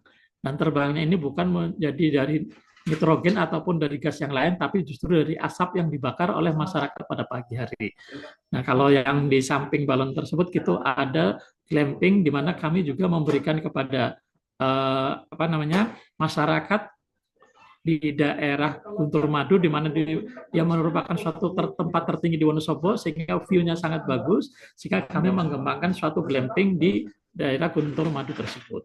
Nah, ini jenis-jenis yang sudah kami lakukan sebagai contoh terkait dengan UMKM. Pelatihan yang kami berikan adalah pelatihan manajemen kafe, kemudian pelatihan barista tadi di glamping tadi kita berikan suatu kafe karena view-nya bagus. Kemudian karena di Wonosobo juga penghasil kopi, kami melakukan pelatihan barista agar kopi yang ada tidak hanya dijual berupa biji kopi, tapi juga sudah diproses menjadi suatu kopi yang di mana orang-orang pasti suka kopi ataupun ketika santai pasti minum kopi. Outcome yang didapat adalah peningkatan kualitas rasa, kemudian konsistensi produk minuman, kemudian produk kopi lokal, kemudian membranding kopi lokal atau kopi Wonosobo, khususnya kopi dari Guntur Madu. Impact yang didapatkan adalah peningkatan pendapatan masyarakat. Karena tadinya masyarakat hanya menjual kopi, setelah diproses melalui suatu barista, kemudian ada kafe, pendapatan mereka jadi tidak hanya pada saat musim panen, tapi sudah pada saat mereka kafenya buka sudah ada mendapatkan suatu fasilitas atau mendapatkan suatu penghasilan dari kegiatan tersebut. Kemudian juga kami melakukan pemberdayaan komunitas melalui pelatihan batik. Jadi kami memberikan kepada masyarakat yang memang punya kesempatan untuk atau keahlian dasar membatik, kami memberikan program membatik agar masyarakat juga bisa melaksanakan atau meningkatkan kemampuan mereka dalam hal membatik. Di samping juga itu kami memberikan kepada komunitas balon untuk bisa membatik agar mereka bisa membatik di balon yang mereka terbangkan. Jadi yang nanti balon yang mereka terbangkan bisa menjadi suatu warna-warni, menjadi suatu keindahan yang menjadi satu festival yang mendatangkan wisatawan, baik wisatawan lokal maupun wisatawan asing pada saat kegiatan balon udara tersebut. Kemudian outcome-nya juga terbentuknya kelompok usaha atau UMKM binaan yang terorganisir, yang terdiri dari para pemuda desa, kemudian para ibu rumah tangga, kemudian juga memiliki keterampilan baru untuk menjadi dasar kelanjutan yang belum bisa menjadi satu dasar, yang sudah bisa menjadikan suatu kelanjutan. Nah, kemudian kita juga memberikan desain-desain batik yang modern, kemudian kita memberikan satu pelatihan agar batik itu menjadi suatu ciri khas dari desa tersebut. Tidak tidak sama dengan tempat-tempat yang lain, tapi itu menjadi suatu ciri khas dari Wonosobo. Kemudian impact yang diharapkan juga program ini berdampak pada meningkatnya kemandirian ekonomi masyarakat, kemudian pelestarian budaya, dan juga bernilai tambah. Karena yang tadinya mereka hanya membatik kemudian dijual, kita memberikan suatu pelatihan bagaimana batik ini bisa meningkatkan nilai tambah, nilai jual dengan suatu kemasan. Yang tadinya kemasannya hanya dibungkus plastik, kita memberikan suatu pelatihan bagaimana untuk bisa membuat suatu kemasan yang bagus sehingga memberikan nilai tambah. Kemudian tadi sudah kami sampaikan juga adanya program integrated farming di mana di daerah Guntur Madu tersebut juga sudah kita memberikan suatu komunitas yang sederhana, yaitu ada memberikan indukan sapi. Harapannya dengan satu indukan sapi tersebut nanti juga akan jadi berkembang. Outcome yang diharapkan adalah peningkatan partisipasi pemuda dan warga yang usia produktif. Kemudian dari limbahnya juga kita olah untuk menjadi suatu gas, menjadi suatu pupuk, dan menjadi nilai tambah bagi pertanian di sekitaran situ. Impact yang diharapkan adalah kemandirian ekonomi masyarakat desa, meningkatnya terbentuk ekosistem ekonomi desa yang berkelanjutan, perubahan pola pikir, dan yang tadinya mereka hanya berpikir berjualan, ya hanya jualan, tapi dengan adanya kami masuk menjadi suatu program TJSL, mereka bisa memberikan suatu peningkatan atau nilai tambah kepada para peternak dan petani yang ada. Kemudian juga melakukan suatu program pengembangan desa wisata. Nah, desa wisata yang kami maksud adalah tadi dengan membentuk satu glamping maupun komunitas balon tersebut menjadi satu desa wisata di bulan tertentu.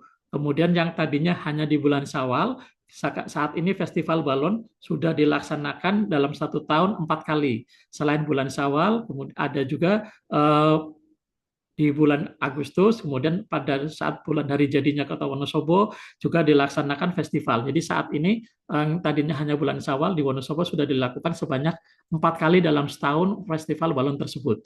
Dan kami juga memberikan sponsorship dan memberikan suatu program bagaimana festival ini bisa lebih mendunia dan juga lebih dikenal oleh masyarakat secara umum.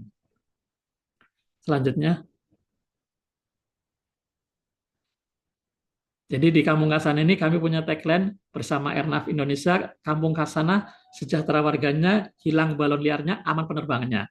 Juga ada juga kami memberikan satu tagline tradisi berjalan, keselamatan penerbangan terjaga. Artinya kita sama-sama sudah menjadi suatu tagline di masyarakat bahwa kalau ada Airnav pasti kita suruh untuk keselamatan penerbangan. Mungkin dari kami yang bisa kami sampaikan itu nanti bisa dilanjutkan dengan tanya jawab. Silakan, Mbak.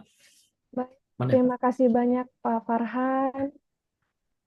Baik, mari kita berikan reaction tepuk tangan untuk Pak Farhan atas pemaparan materi yang sangat luar biasa.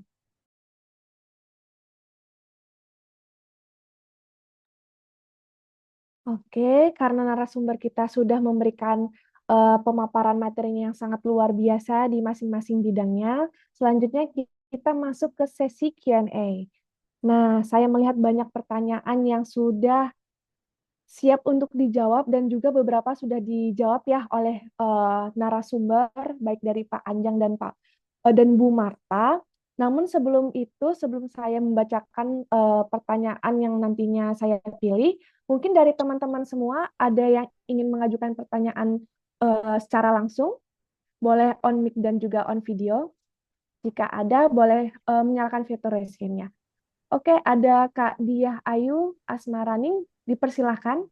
Boleh perkenalkan. Sebelumnya, apakah suara saya bisa terdengar dengan jelas? Terdengar sangat jelas. Oke, terima kasih. Sebelumnya terima kasih atas insight-nya untuk narasumber yang sudah hadir ya. Ada Pak Anjang, Bu Marta, dan juga Pak Farhan. Insight-nya sangat mengena sekali kepada teman-teman dan juga Bapak Ibu yang berfokus pada bidang TJSL. Perkenalkan sebelumnya, nama saya Diah Ayu, saya fresh graduate dari Universitas Gadjah Mada yang memiliki pengalaman proyek CSR atau TJSL dengan Pertamina Foundation, khususnya di proyek Desa Energi Berdikari. Di sini ketertarikan saya mulai muncul terhadap karir di bidang CSR, mulai dari proyek Pertamina tersebut. Dan saya ingin bertanya, ini terbuka untuk ketiga narasumber, untuk Pak Anjang, Bu Marta, dan juga Pak Farhan, apakah untuk saat ini, selain rekrutmen formal, adakah bentuk keterlibatan lain yang dibuka kepada teman-teman fresh graduate maupun profesional muda yang mungkin seumuran dengan saya yang ada di sini untuk dapat berkarir di bidang CSR, misalnya seperti kolaborasi proyek, pemberdayaan masyarakat, UMKM, dan lain sebagainya yang kemudian bisa menjadi pintu awal bagi individu untuk bisa masuk ke dalam program CSR, baik itu di Angkasa Pura, Garuda Indonesia, maupun di Airnav. Terima kasih Bapak dan Ibu, sukses dan sehat selalu. Baik, terima kasih Kak Diah atas pertanyaannya. Menarik sekali ya berkarir di TJSL. Mungkin boleh pertama dari Pak Anjang terlebih dahulu, boleh nanti dilanjutkan Bu Marta dan Pak Farhan. Ya, baik, terima kasih Mbak Dia. Pertanyaannya bagus sekali. Memang untuk program TJSL ini atau CSR ini memang sangat diminati ya, khususnya untuk kaum muda nih terutama. Dan memang program kita ini memang kalau di BUMN itu ada namanya relawan bakti BUMN. Ini memang kita hanya rekrut untuk karyawan BUMN yang berkecimpung di dunia CSR dan mungkin secara keseharian mereka bukan orang CSR kerjaan di mana di BUMN-nya, tetapi ada program itu untuk menjadi relawan bakti BUMN. Nah, ini tidak menutup kemungkinan juga untuk relawan ini eh, kita kolaborasikan dengan di luar ke BUMN seperti itu. Eh, Biasanya kita itu menggandeng dengan foundation-foundation kayak Alam Lestari seperti ini. Nah, mereka nanti akan menggait tuh dari mahasiswa-mahasiswa yang bisa membantu dalam proyek atau program yang sedang akan dijalankan. Misalnya dengan Alam Lestari mau ada program penanaman karang di mana misalnya. Kan nggak mungkin saya yang nyelam, saya yang nanam.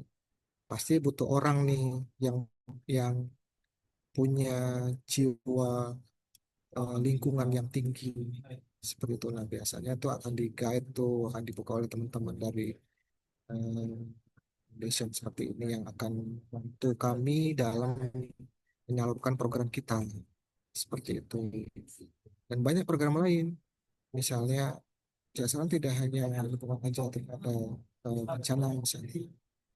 Bencana bisa kita mau apa enggak juga relawan-relawan yang mau bersedia untuk membantu kita dalam melakukan program apa melakukan bantuan bencana misalnya. Itu bisa aja untuk hal-hal seperti itu. Mungkin itu Mbak Dian. Terima kasih. Baik, terima kasih Pak Terima kasih Anjang. Pak. Oke, mungkin boleh dilanjutkan antara Ibu Marta dan Pak Farhan saja ya, salah satu lagi aja untuk kita nanti lanjut ke pertanyaan selanjutnya. Dipersilakan Ibu Marta mungkin. Baik, terima kasih. Salam kenal Kak Dia. Terima kasih atas Salam kenal pertanyaannya. Ibu.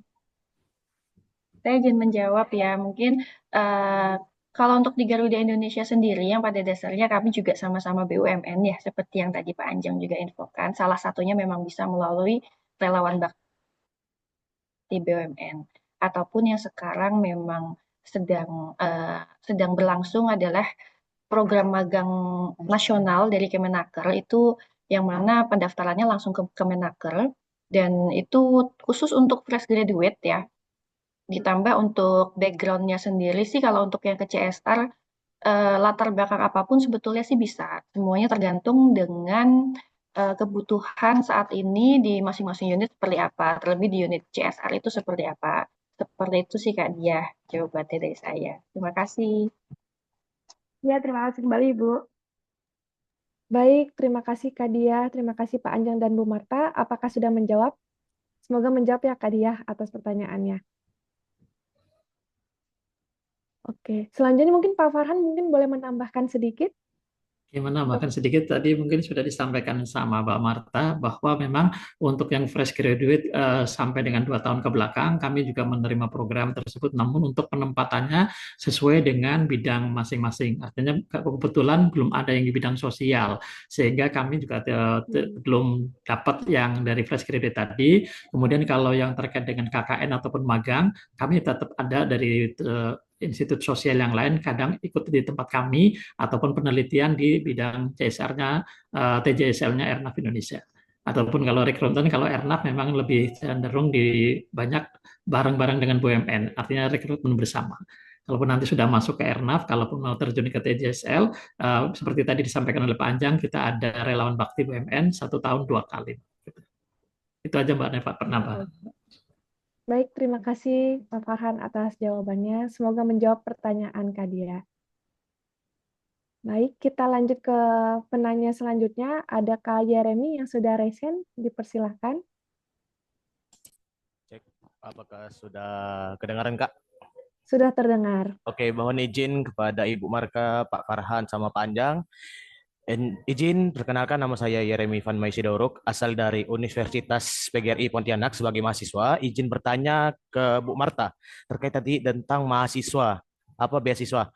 Yang saya ingin tanyakan nih, sebagai kami, sebagai mahasiswa khususnya yang di bagian pendidikan teknologi informasi, apakah beasiswa tersebut bisa merujuk kepada kami sehingga bisa bergabung untuk menjadi salah satu karyawan ataupun bisa misalnya kami mau melanjutkan di S2 nih di bagian IT ataupun di bagian keamanan IT di maskapai Garuda Indonesia. Dan juga untuk Pak Farhan terkait tentang balon udara. Di sini kan kami di Pontianak khususnya juga kan ada beberapa kawan-kawan yang rindu, yang istilahnya rindu kayak juga rindu untuk mengembangkan suatu potensi di bagian balon udara. Salah satunya untuk misalnya kami mau mengadakan komunitas nih, apakah syarat dan prasyaratnya untuk sebagai kami bisa bergabung ke Airnav sebagai komunitas untuk mendapatkan suatu ilmu ataupun mengembangkan suatu potensi untuk menerbangkan balon udara dengan catatan kami bisa mengikuti syarat sebagai syaratan K3 perlindungan keamanan dan yang lainnya. Mohon arahannya, terima kasih. Baik, silakan dijawab untuk narasumber. Pertama kepada Ibu Marta. Baik, terima kasih pertanyaannya. Salam kenal Kak Yeremi. Oke, saya izin menjawab ya. Terkait dengan beasiswa yang dilaksanakan oleh TJSL Garuda, sebetulnya diperuntukkan bagi siswa-siswi SMA, lulusan SMA yang memiliki latar belakang kurang mampu, namun tetap berprestasi, sehingga dapat kami berikan beasiswa tersebut ya, yang seperti yang program airline bisnis ataupun beasiswa lainnya yang memang sesuai dengan kebutuhan perusahaan. Dengan untuk latar belakangnya sih karena memang SMA, jadi ya sama semua sih Mas, seperti itu. Namun tetap kembali lagi disesuaikan dengan kebutuhan dari human capital kami. Apakah memang pada saat itu membutuhkan SDM di bidang tertentu, seperti itu. Dan untuk persyaratannya tadi hanya 2 itu sih sebetulnya ya. Dan yang pasti kami akan memintakan komitmennya ketika lulus, misalkan untuk beasiswa yang kuliah gitu, lanjut ke S1 gitu, atau D3 atau D4 gitu, D4 sih ya, D4 itu ya. Kalau memang terkait dengan teknik penerbangan. Karena di tahun ini kami baru saja memberikan beasiswa bagi siswa-siswi SMA untuk berkuliah di universitas jurusan teknik penerbangan. Nah, itu kan kami membutuhkan komitmen dari siswa-siswa tersebut untuk menyelesaikan tepat waktu dan memang mau berkomitmen untuk ketika nantinya perusahaan memiliki kebutuhan di bidang teknik penerbangan tersebut atau teknik mesin yang terkait dengan penerbangan, maka mereka bersedia untuk join bersama kami. Seperti itu sih. Terima kasih. Baik, terima kasih atas jawabannya Ibu Marta. Selanjutnya dipersilakan kepada Pak Farhan. Baik, terima kasih Mas Jeremy, luar biasa pertanyaannya. Jadi apakah untuk membentuk satu komunitas ataupun pengen belajar balon, apakah bisa untuk di dalam program PJSL-nya Ernaf? Justru kami, Mas, sebetulnya banyak ya tempat, tidak hanya di Wonosobo dan di Pekalongan, namun juga ada di tempat-tempat lain, namun karena tidak sporadis ataupun tidak banyak, jadi kami fokus di Pekalongan dan Wonosobo yang memang sudah menjadi suatu tradisi. Nah, apakah kami bisa membentuk satu komunitas? Kalau memang mau belajar apa namanya balon udara, bisa datang ke komunitas balon Wonosobo maupun ke komunitas balon di Pekalongan, Mas. Nanti di situ asal muasal ataupun bagaimana teknik pembuatan maupun teknik penerbangan balon tersebut seperti apa akan bisa dipelajarin. Dari sisi kami, untuk komunitas siapapun kami tetap akan memantau, artinya bahwa balon udara tersebut tidak diterbangkan secara liar tapi ditambatkan. Artinya balon tersebut diikat dengan maksimal ketinggian 60 meter. Kenapa sih diikat? Karena balon udara tersebut kalau diterbangkan liar artinya hilang. Hilang berarti pada masyarakat sudah tidak bisa mempunyai kenangan terhadap balon tersebut. Namun dengan ditambatkan, balon udara tersebut bisa disimpan ataupun bisa diterbangkan di lain hari ketika ada festival balon. Kemudian mereka juga bisa punya kenangan ataupun punya story bahwa balon ini sudah pernah terbang sekian kali. Balon ini dulu dipakai di lapangan, di alun-alun ini karena di Wonosobo sendiri setahun sudah 4 kali, ataupun bisa ikut festival balon di tempat lain, Mas. Jadi kalau memang mau belajar terkait dengan balon, bisa ke Wonosobo maupun ke Pekalongan. Itu aja. Makasih, Mas. Menjawab mungkin atau masih belum? Makasih. Baik, terima kasih Pak Farhan. Apakah pertanyaannya telah menjawab? Saya Remi. Baik, terima kasih. Oke, karena keterbatasan waktu kita buka untuk satu pertanyaan lagi dari Kak Iwayan Kartini. Mungkin boleh menyalakan kamera dan juga on-mic. Ya, Silakan Bapak. selamat sore, saudari moderator, yang terhormat para pembicara yang luar biasa yang hadir memberikan pengetahuan buat kami semua yang hadir di sini. Salam kenal, saya Wayan Kartimin dari Denpasar, Bali. Tadi Bu Marta sempat menyampaikan bahwa Garuda mempunyai program Garuda Mengajar. Kemudian juga ada relawan pengajar. Saya tertarik dengan relawan pengajar. Itu syaratnya sudah apa? Kebetulan saya background pendidikan strata 3, sudah mengabdikan diri dari tahun 2005 di satu perguruan tinggi ternama di Bali. Kemudian juga saya mengajar di salah satu sekolah aviation school yang ada di Bali. Apakah ada syarat tertentu sebagai relawan pengajar? Kalau ada syarat tertentu mohon disampaikan. Kemudian yang kedua, pertanyaan saya mulai tahun 2021 membuka coffee shop di Tabanan, Bali. Nah, gimana caranya menjadi mitra binaan UMKM dari Garuda? Terima kasih. Baik, pertanyaan ditujukan ke Ibu Marta. Dipersilakan kepada Bu Marta. Baik, terima kasih banyak pertanyaannya Pak Wayan. Salam kenal Pak. Baik, untuk terkait dengan program Garuda Indonesia Mengajar ataupun relawan mengajar tersebut, sebetulnya diperuntukkan untuk internal kami, Pak. Jadi, internal kami yang berprofesi sebagai pilot ataupun pramugari ataupun bahkan BOD-nya atau direksinya itu mengajar, memberikan kelas inspirasi bagi anak-anak sekolah, baik sekolah SD, SMP ataupun SMA di wilayah-wilayah 3T seperti itu Pak, ataupun memang di sekolah tempat beliau-beliau pernah bersekolah dulu gitu di daerah-daerahnya mereka. Nah, terkait dengan relawan untuk dosen ataupun untuk guru dari eksternal, ini akan menjadi masukan yang sangat baik bagi kami Pak, sehingga mohon izin ya Pak, kami tampung terlebih dahulu yang mungkin memang bisa kami olah kembali menjadi program di kemudian hari untuk rekan-rekan dosen dan juga guru untuk mengajar di wilayah sekitar lingkungan tersebut. Terima kasih banyak, Pak. Semoga dapat menjawab ya, Pak. Baik, Yang kedua, Bu Marta, cara menjadi binaan UMKM Garuda, syaratnya seperti apa gitu? Baik, untuk yang pembiayaan UMKM ya, Pak ya. Untuk yang Ya, pembiayaan UMKM itu memang untuk saat ini kami sudah mengalihkan semuanya ke BRI, Pak. Sehingga nanti mungkin Bapak bisa mengajukan langsung ke BRI wilayah tempat tinggal Bapak terdekat untuk mengajukan bantuan PUMK seperti itu, Pak. PUMK, ya, BUMN.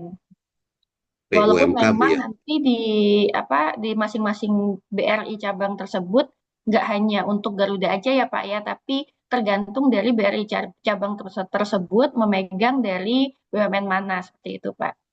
Terima kasih Pak. Baik, terima kasih Bu Marta.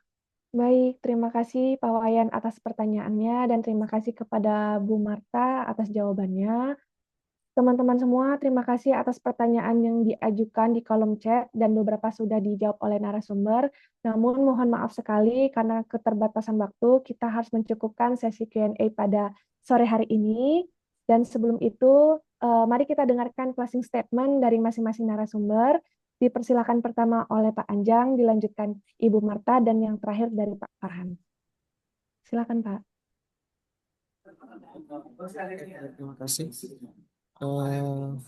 Terakhir mungkin ya bahwa memang bandara itu adalah tadi suatu sosial ekosistem yang tidak hanya berdiri sendiri, angkasa pura tidak berdiri sendiri itu, sehingga perlu adanya suatu perhatian khusus terhadap masyarakat dan juga UMKM yang ada di sekitar bandara, sehingga dengan semakin berkembangnya suatu daerah di lingkungan bandara, maka masyarakat juga diharapkan juga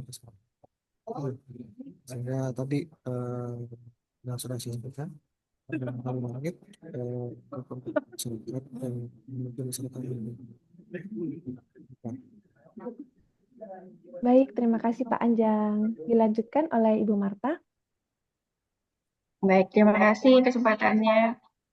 Untuk closing statement dari saya lebih ke kegiatan-kegiatan TJSL itu lebih ke mendukung bisnis perusahaan ya, harapannya tidak hanya dalam pelibatan komunitas saja ataupun pelibatan masyarakat, juga pelestarian lingkungan dan kegiatan sosial lainnya, namun juga dapat mendukung bisnis perusahaan kita dan juga dapat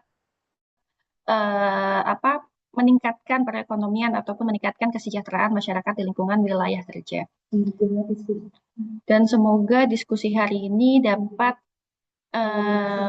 memberikan masukan dan membuka pikiran rekan-rekan sekalian terkait dengan program TJSL masa kini seperti apa, dan juga menjadi salah satu upaya bagi rekan-rekan juga untuk berkontribusi terhadap masyarakat dan juga terhadap perusahaan masing-masing. Seperti itu. Terima kasih. Baik, terima kasih Ibu Marta atas closing statement-nya. Dan yang terakhir dari Pak Farhan, dipersilakan. Baik, Mbak Neva, closing statement kami kepada seluruh peserta yang hadir di webinar ini, apabila berada di wilayah operasionalnya Airnav, ataupun wilayah operasionalnya Garuda, ataupun operasionalnya Angkasa Pura, Injurna Airport, agar bila memiliki suatu program yang luar biasa, suatu program yang bukan biasa-biasa saja, bisa diinformasikan pada kami, siapa tahu bisa dilakukan suatu kolaborasi dan bisa dilakukan suatu pelaksanaan program, sehingga dampaknya bisa sangat luar biasa bagi kami.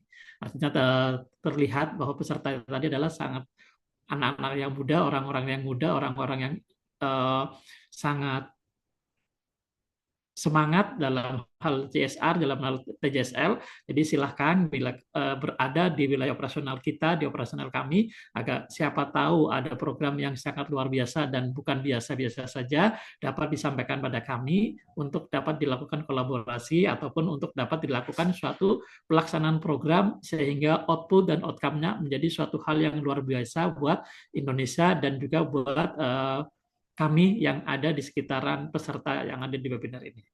Itu Mbak Neva, makasih. Baik, terima kasih banyak Pak Farhan atas closing statement-nya dan secara keseluruhan kepada Pak Anjang, Ibu Marta, dan juga Pak Farhan. Dan semoga hal-hal yang tadi telah dibagikan mengenai inisiatif-inisiatif TJSL dapat memberikan insight, perspektif baru, dan juga membuka peluang kolaborasi, terutama dengan teman-teman semua di sini yang mana juga sangat antusias sekali dan juga memiliki spirit yang luar biasa dalam menerapkan dan juga menebarkan manfaat kepada komunitas sekitar. Baik, karena teman-teman di sini sudah berkumpul sampai jumlah partisipan 144, alangkah baiknya kita dokumentasi kembali bersama dengan narasumber. Dan bagi teman-teman semua yang tidak terkendala kamera, boleh dinyalakan kameranya selang kurang lebih 2-3 menit, dan jangan lupa untuk menggunakan virtual background yang telah diberikan. Wah, baik, sudah mulai banyak wajah-wajah baru yang tadi awalnya masih 70 orang, sekarang 2 kali lipat ya, hingga 142 orang. Jika tidak terkendala kamera, boleh dinyalakan kameranya. Kita tunggu sekitar kurang lebih 30 detik lagi.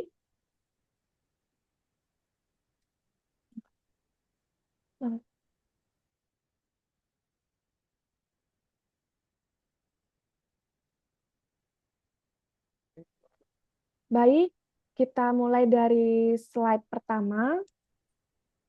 Boleh dipasang senyum terbaiknya kepada panitia, boleh dibantu untuk dokumentasi.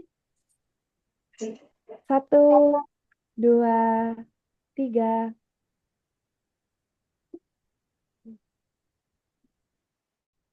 Oke, slide kedua. Aduh, Honda Beat lagi, Honda. 1, 2, 3. Oke, selanjutnya dengan gaya lestari dengan huruf L di sebelah, menggunakan tangan sebelah kanan. Oke, 1, 2, 3. Oke, lagi slide yang kedua.